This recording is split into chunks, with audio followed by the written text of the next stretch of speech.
Kebahagiaan yang sejati adalah ketika kita bukan hanya saja merasakan bahagia ketika kita memperoleh apa yang kita inginkan, tetapi ketika yang lain juga merasakan kebahagiaan dan kegembiraan, disitulah kebahagiaan sejati itu kita dapatkan. Doa yang tiada jemu-jemunya akan mengantar kita kepada Allah yang juga tidak memikirkan dirinya sendiri, tetapi rela untuk berkorban bagi setiap manusia supaya setiap orang selamat.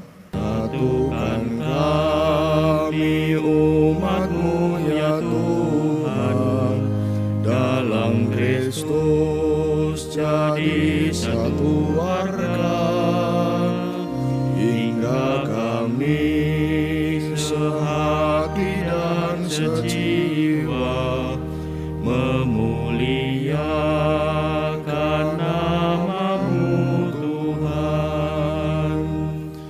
Dalam nama Bapa dan Putra dan Roh Kudus, amin. Rahmat dan damai sejahtera dari Allah Bapa dan dari Tuhan kita Yesus Kristus bersamamu dan bersama rohmu. Selamat pagi, berkah dalam. Selamat pagi, berkah dalam. Kita siapkan hati dan budi kita ingin berjumpa dengan Tuhan di dalam perayaan Ekaristi ini, mensyukuri segala sesuatu yang menjadi berkat Tuhan bagi hidup kita. Kita pun juga membawa di dalam doa kita setiap sanak saudara maupun juga sesama kita yang membutuhkan doa-doa kita. Kita hening sejenak. Tuhan Yesus Kristus, Engkau diutus untuk menyembuhkan orang yang remuk redam hatinya.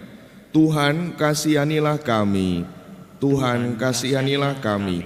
Engkau datang untuk memanggil orang yang berdosa. Kristus, kasihanilah kami. Kristus, kasihanilah kami. Engkau duduk di sebelah kanan Bapa sebagai pengantara kami. Tuhan, kasihanilah kami. Tuhan, kasihanilah kami.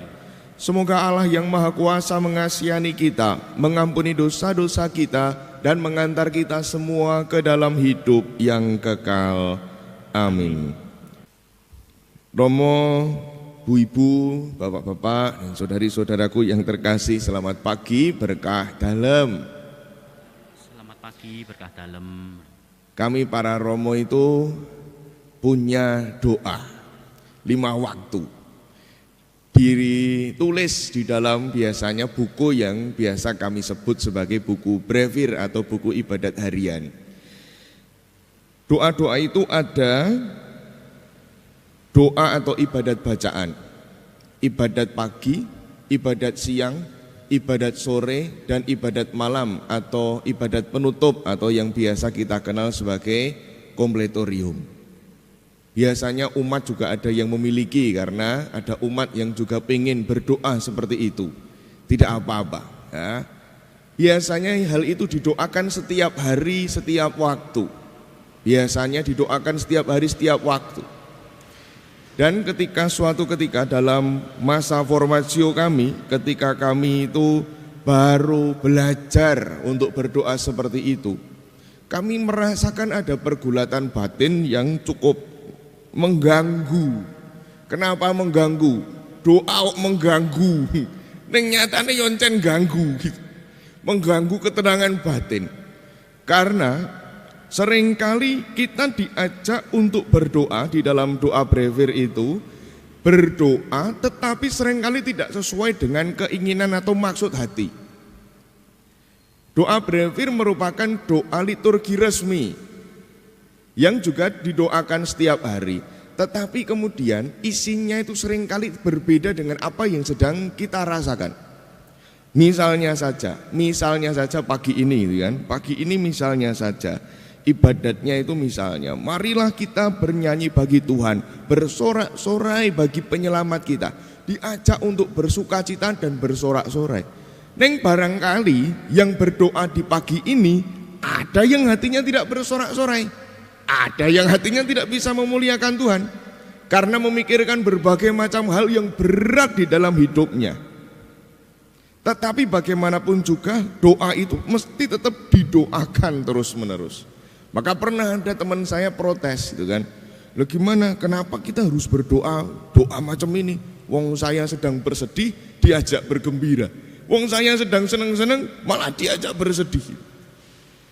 pada taraf tertentu hidup beriman kita diajak untuk sungguh-sungguh mengenal seperti apakah kehidupan Yesus sebagai junjungan kita dan sebagai teladan kita dalam beriman.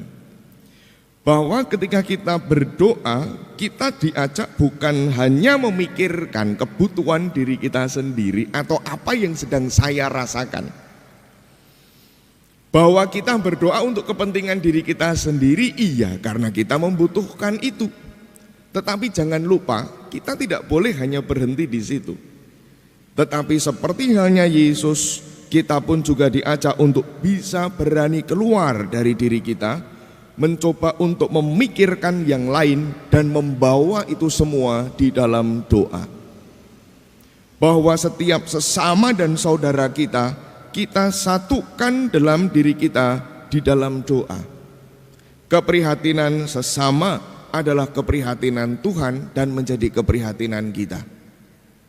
Maka tujuan kita berdoa, kalau di dalam bacaan Injil kita diajak untuk berdoa tanpa jemu-jemunya. Kita bukan hanya saja memikirkan diri kita sendiri.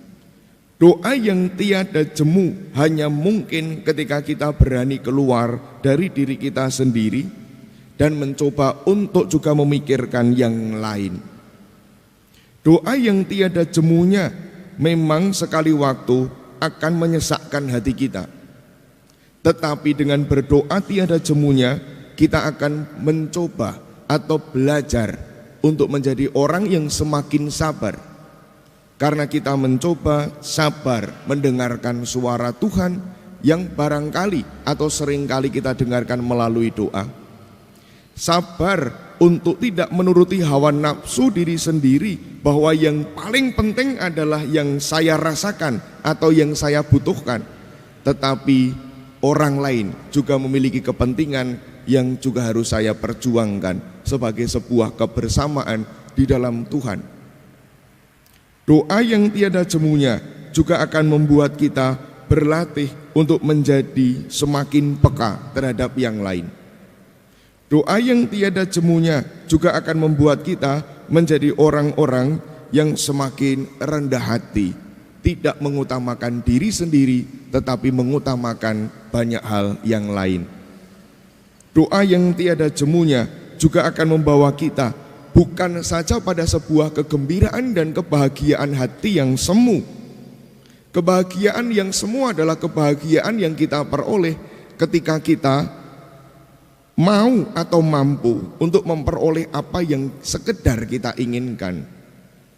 Tetapi kebahagiaan yang sejati adalah ketika kita bukan hanya saja merasakan bahagia ketika kita memperoleh apa yang kita inginkan, tetapi ketika yang lain juga merasakan kebahagiaan dan kegembiraan, disitulah kebahagiaan sejati itu kita dapatkan. Doa yang tiada jemu-jemunya akan mengantar kita kepada Allah yang juga tidak memikirkan dirinya sendiri tetapi rela untuk berkorban bagi setiap manusia supaya setiap orang selamat. Semoga Tuhan yang mengasihi dan peduli pada diri kita juga menyertai hidup doa dan hidup rohani kita agar kita menjadi semakin peka terhadap suara Tuhan dan menjadi semakin peka terhadap kebutuhan sesama. Tidak menjadikan diri sendiri sebagai pusat, tetapi menjadikan yang lain sebagai sesama yang juga mesti diperhatikan. Dimuliakanlah Tuhan kini dan sepanjang segala masa. Amin. Ketika segalanya diliputi kesunyian dan malam mencapai puncak peredarannya, turunlah sabdamu yang kuasa ya Tuhan dari surga, dari singgasana kerajaan. Tuhan bersamamu dan bersama rohmu. Kita semua, setiap sanak saudara kita yang kita bawa dalam doa, keluarga kita dimanapun berada dan komunitas kita, senantiasa dibimbing, dilindungi dan diberkati oleh Allah yang Maha Kuasa, Bapa dan Putra dan Roh Kudus. Amin. Saudari-saudara yang terkasih, pergilah dalam damai, perayaan Ekaristi kita telah selesai. Syukur kepada Allah.